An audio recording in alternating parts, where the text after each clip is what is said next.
Assalamualaikum warahmatullahi wabarakatuh. Anak-anak ibu kelas 4A, B, C, dan D, apa kabarnya hari ini? Ya, alhamdulillah ya, kita hari ini belajar IPS kembali. Nah, hari ini ibu ingin kita membahas PH 4 kita yang kemarin. Bagi anak-anak ibu yang merasa belum mengerjakan PH 4-nya, tolong dikerjakan. Karena jika kalian tidak mengerjakan, kalian nggak ada nilainya. Ibu mau ngasih nilai apa ya? Jadi ibu minta tolong diselesaikan ya, agar nilainya ada. Oke, kita lanjut saja ya. Salah satu pahlawan dari Makassar yang merupakan raja dari kerajaan Gorontalo yang dijuluki ayam jantan dari timur. Nah, kalau ada julukan ayam jantan dari timur, ini sebenarnya adalah julukan untuk Sultan Hasanuddin. Namun kemarin ibu kayaknya ada kesalahan deh, ibu buatnya ibu bikin atau buat opsi yang tidak ada jawabannya ya. Jadi untuk nomor 1 ini adalah bonus ya.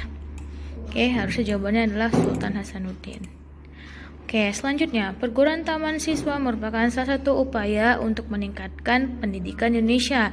Nah, kalau ada kata pendidikan nih, bagi kalian yang sulit menghafal, sulit mengingat, ingat, kalau berhubungan pendidikan Indonesia, berarti pahlawan di bidang pendidikan itu siapa? Itu adalah Ki Hajar Dewantara. Jadi jawabannya adalah Ki Hajar Dewantara, D. Ya, lanjut. Pahlawan ini, nah kalian perhatiin nih, pendiri Syarikat Islam ini adalah gambar dari si Haji Agus Salim ya. Oke, selanjutnya, beliau merupakan pahlawan berasal dari Aceh. Nah, ini gambarnya kan semua sudah tahu ya, ini adalah sosok pahlawan kita yang bernama Cut Nyak Dien yang berasal dari Aceh ya. Selanjutnya, beliau adalah salah satu pahlawan nasional yang berasal dari Sumatera Barat dan dia pendiri dari Partai Murba. Nah, ini sosok ini juga kalian sudah paham ya, sudah tahu ya, ini namanya pahlawan kita yang bernama Tan Malaka. Selanjutnya, pahlawan Indonesia yang sekaligus menjadi pendiri Nahdlatul Ulama. Ibu tahu, pasti kalian udah tahu ya siapa? Hasyim Asy'ari. Oke.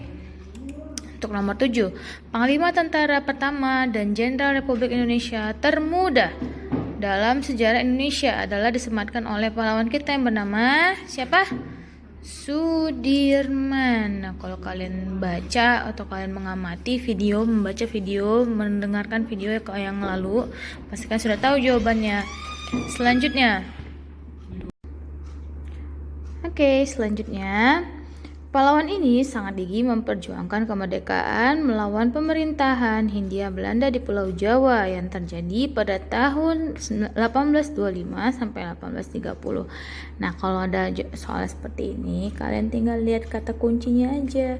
Dilihat nih, di sini dia pahlawan ini memperjuangkan kemerdekaan di Pulau Jawa. Nah, yang biasanya terkenal di Pulau Jawa itu adalah Pangeran Diponegoro. Nah, jadi jawaban yang paling tepat adalah Pangeran Diponegoro ya. Selanjutnya, Kapitan Patimura merupakan salah satu pahlawan yang mengusir penjajah Belanda yang hendak menguasai perdagangan rempah-rempah. Nah, beliau ini lahir 8 Juni 1783. Nah, Kapitan Patimura ini berasal dari mana? Ayo, kalau kalian yang mengamati videonya, kalian pasti tahu. Nah, Kapitan Patimura itu berasal dari Maluku. Oke ya, kita lanjut lagi. Pahlawan nasional yang dijuluki sebagai Bapak Proklamator. Nah, ini gampang kalau ada kata kunci proklamator. Harus ini proklamator ya, bukan proklamator, salah ya.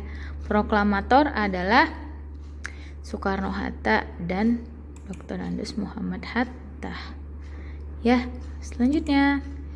Nah, di sini Ibu kasih sedikit soal untuk kalian berpikir sedikit lah ya. Coba nih. Pak Budi adalah seorang RT di lingkungan desa Setusari Bogor.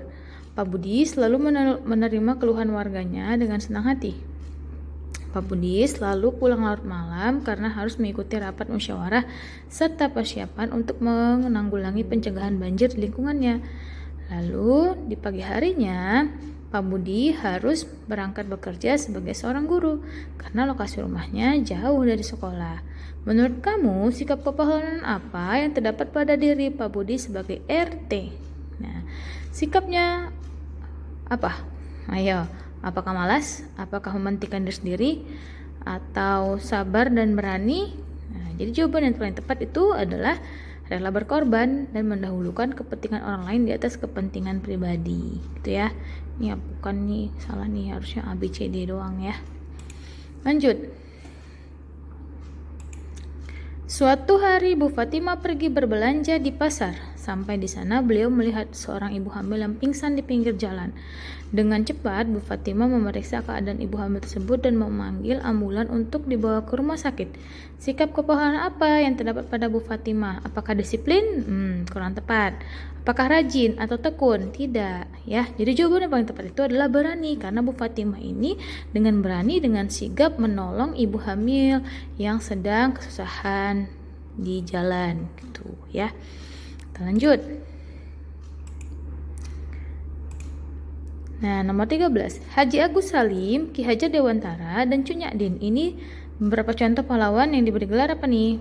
Ya, pahlawan nasional. Kalau pahlawan proklamator siapa? R. Soekarno, Muhammad Hatta. Kalau pahlawan revolusi siapa? 7 pahlawan revolusi, masih ingat ya? Tendean, Ahmad Yani, Suprapto, dan sebagainya. Kalau semuanya benar, enggak lah. Ini jawaban yang paling tepat adalah pahlawan nasional.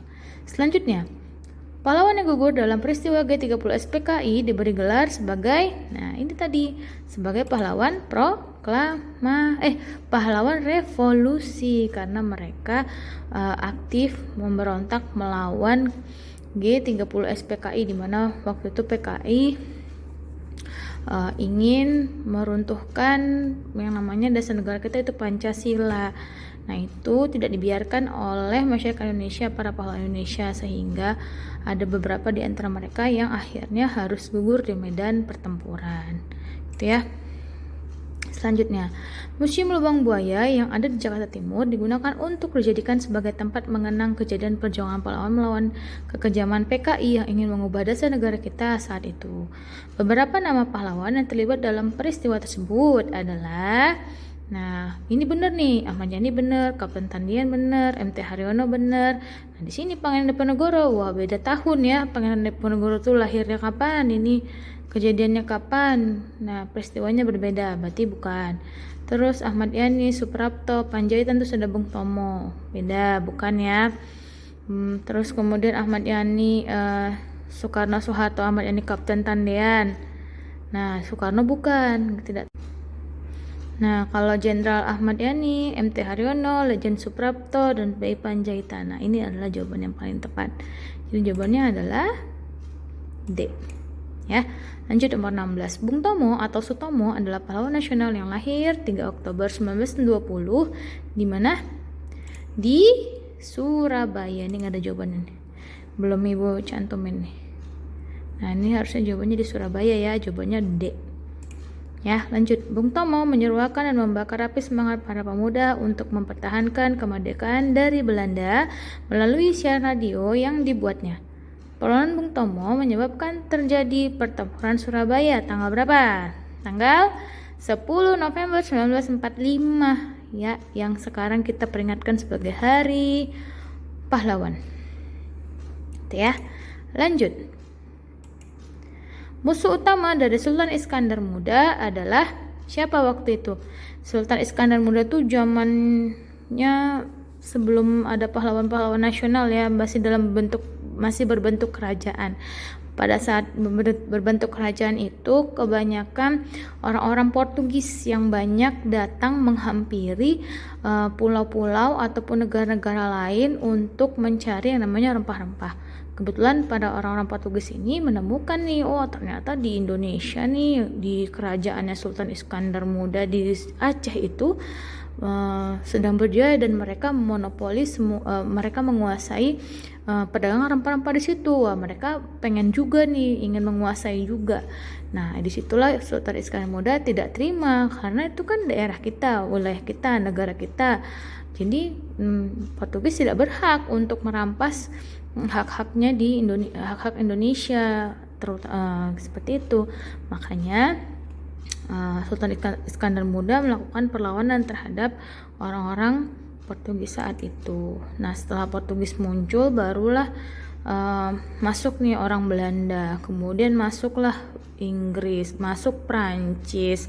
Nah, akhirnya kembali ke Belanda lagi, kemudian kemudian dioper ke Jepang. Nah, jadi kita tuh banyak banget dikuasai oleh bangsa-bangsa lain pada saat itu. Tapi meskipun begitu, Indonesia tetap melawan dan akhirnya bangsa Indonesia menjadi merdeka.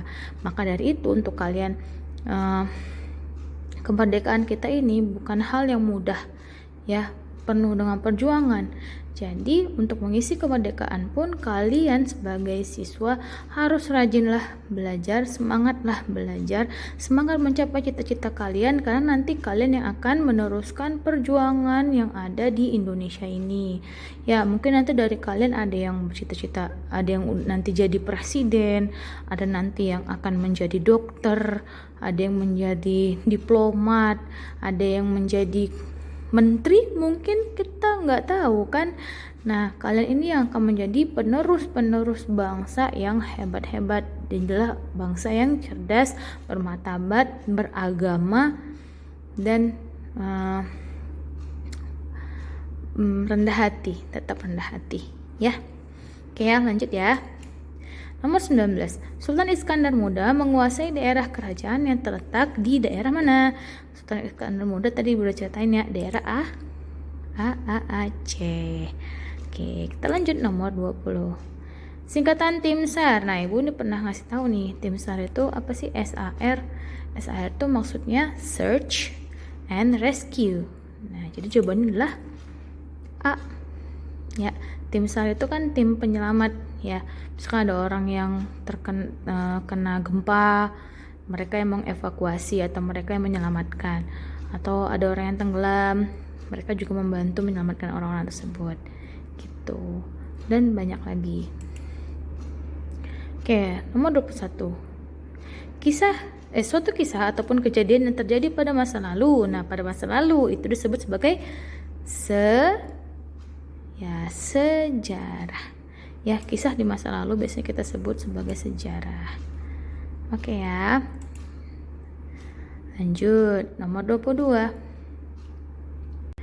Nah, cara yang dapat kita lakukan untuk mengetahui peristiwa di masa lalu. Nah, caranya bagaimana nih? Kan kita berada di masa sekarang, tapi kita pengen belajar di masa lalu. Apa yang harus kita lakukan? Nah, berarti kita harus meneliti, kita mencari tahu dengan menggali atau mencari peninggalan-peninggalan sejarah yang kita temukan di masa sekarang.